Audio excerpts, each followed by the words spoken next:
Assalamualaikum warahmatullahi wabarakatuh. Perkenalkan, nama saya Putri Nurlaila Dini Shantika dengan NIM 1807539. Saya adalah mahasiswi Universitas Pendidikan Indonesia, jurusan Administrasi Pendidikan semester 7 kelas A. Di sini saya akan memaparkan materi mengenai bentuk perilaku merespon kekuasaan. Yang pertama ada definisi kekuasaan. Kekuasaan mengacu pada kemampuan yang dimiliki seseorang untuk mempengaruhi perilaku orang lain, sehingga bertindak sesuai dengan keinginan orang tersebut. Definisi ini mengimplikasikan sebuah potensi yang tidak perlu diaktualisasikan agar efektif. Kekuasaan adalah kemampuan untuk menggunakan pengaruh pada orang lain, artinya kemampuan untuk mengubah sikap atau tingkah laku individu atau kelompok. Kekuasaan juga berarti kemampuan untuk mempengaruhi individu, kelompok, keputusan, atau kejadian. Kekuasaan tidak sama dengan wewenang. Wewenang tanpa kekuasaan atau kekuasaan tanpa wewenang akan menyebabkan konflik dalam organisasi. Selanjutnya ada sumber kekuasaan. Sumber kekuasaan dibagi menjadi dua, yaitu kekuasaan formal yang merupakan kekuasaan yang didapat dari posisi seseorang dalam suatu organisasi. Bisa berasal dari kemampuan untuk memaksa atau memberi hadiah, atau juga berasal dari otoritas. Lalu ada kekuasaan personal yang bersumber dari keunikan karakteristik seseorang. Selanjutnya itu kekuasaan formal terbagi menjadi tiga. Yang pertama, kekuasaan menghargai atau reward power. Kekuasaan ini didasarkan pada kemampuan seseorang memberi pengaruh untuk memberi penghargaan kepada orang lain yang dipengaruhi untuk melaksanakan perintah.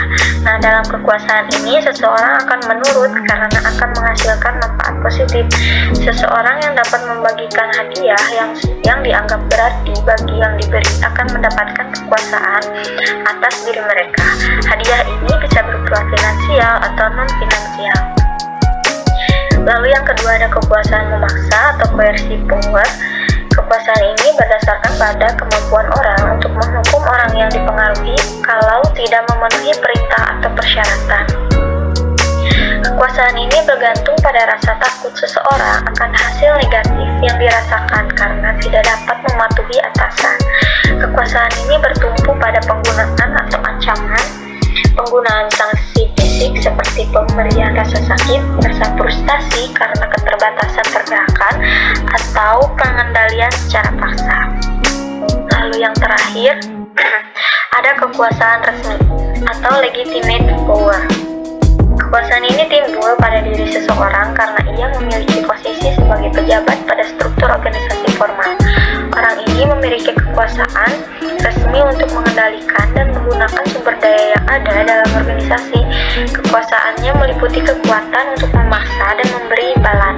Anggota organisasi biasanya akan mendengarkan dan melaksanakan apa yang dikatakan oleh pemimpinnya karena ia memiliki kekuasaan formal dalam organisasi yang dipimpinnya.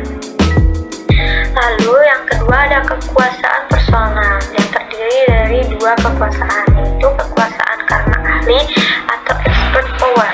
Kekuasaan ini timbul pada diri seseorang karena ia memiliki keahlian, keterampilan, atau pengetahuan khusus dalam bidangnya. Misalnya, seseorang ahli komputer yang bekerja pada sebuah perusahaan atau seorang karyawan yang memiliki kemampuan menggunakan 2 atau 3 bahasa internasional akan memiliki expert power karena sangat dibutuhkan oleh perusahaannya. Selanjutnya yang kedua yaitu kekuasaan karena pantas dijadikan contoh atau reference power. Kekuasaan ini timbul pada diri seseorang karena ia memiliki sumber daya, kepribadian yang menarik atau karisma tertentu. Kekuasaan ini dapat menimbulkan kekaguman pada orang tersebut dan membuat orang yang mengaguminya ingin menjadi seperti orang tersebut. Misalnya, seseorang yang dengan kepribadian menarik sering dijadikan contoh atau model oleh orang lain dalam berperilaku. Selanjutnya ada bentuk respon kekuasaan. Nah, dasar-dasar kekuasaan tadi sumbernya sudah dijelaskan. Ada imbalan, paksaan, contoh, jabatan, dan keahlian. Nah, mekanismenya itu jika imbalan dan paksaan itu situasional dan tanggapannya itu berbentuk kepatuhan. Dan kalau contoh, mekanismenya itu daya tarik. anggapannya adalah jadi panutan orang-orang. Nah, apabila kekuasaan menurut jabatan dan keahlian, mekanismenya itu kepercayaan, sehingga muncul tanggapan internalisasi yang muncul dari diri seseorang. Jadi cukup sekian pemaparan dari saya. Terima kasih. Mohon maaf banyak kekurangan. Wabillahi taufiq wal hidayah. Wassalamualaikum warahmatullahi wabarakatuh.